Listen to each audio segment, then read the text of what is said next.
Hi, and welcome back to another episode, I guess, or installment of my reading, Dancing with the Royal, my debut novel that I wrote and published in 2020.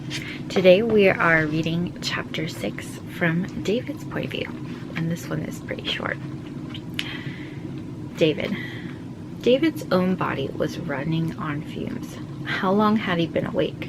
He could vaguely recall receiving a voicemail from Eddie and asking the embassy staff to cancel or reschedule his remaining engagements. Had it all happened in the same day? Sir, his lead protection officer angled his body so it faced the back seat. Yes, George. If you'll secure your seatbelts, Michael can start the car and get going. He face-palmed. Right, sorry. Being careful not to jostle the sleeping Clara, he pulled the seatbelt over the blanket he'd tucked under her and secured it. As he watched the woman sleep, he was smitten by the vision in front of him. She looks like she could sleep for 100 years. He gently brushed away a stray bit of long, dark brown hair off her face. I know I promised that I'd stay out of her way while she's here, but I can't let that happen. There's something about her that's so special. I want to unravel everything there is to know about her. Sir? His face seared with heat. He moved over and buckled up. All set. You're wondering how to spend more time with her, aren't you? George asked. Is it that obvious? Sir, you're an open book. The car pulled out into traffic. You've been staring at her nonstop since you first set eyes on her. I've never been so attracted to a woman before, and especially to someone whom I've just met. Perhaps it's the fact that she declared she didn't want to associate with anyone with a title? That's a large part of it, yes. If you don't mind me asking, sir, how do you plan to proceed?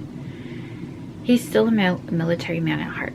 There isn't any skirting around the issue. With George, it's straight to the point.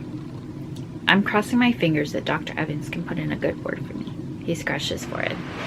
If he just so happens to hit it off with Clara and invite her around to a family dinner, who knows? I might drop by. After all, I have a long-standing open dinner invitation. George grinned. Thinking positive is always a good thing, sir. I'm glad you think so, because it's only a part of the plan. And the other half? It involves Michael. Uh-huh.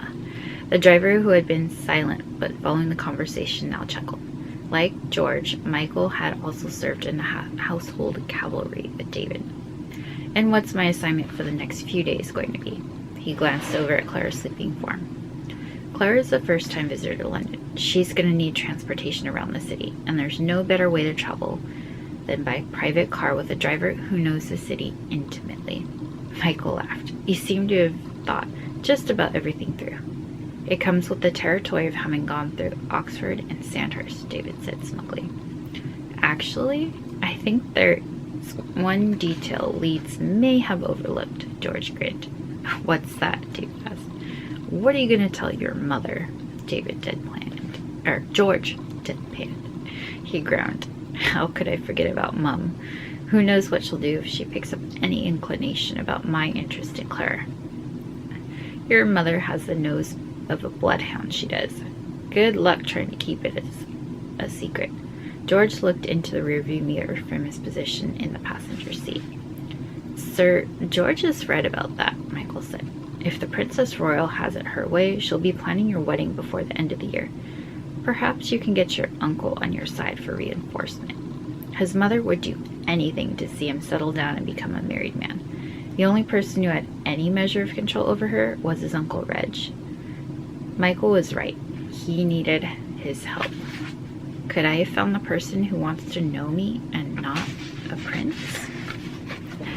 That was the short end of chapter 6. If you enjoyed hearing from David's point of view and want to read ahead, look for the chapter 7 video to come shortly, or you can also pick up your copy of Dancing with the Royal. Thank you for joining me today, and I'll see you real soon.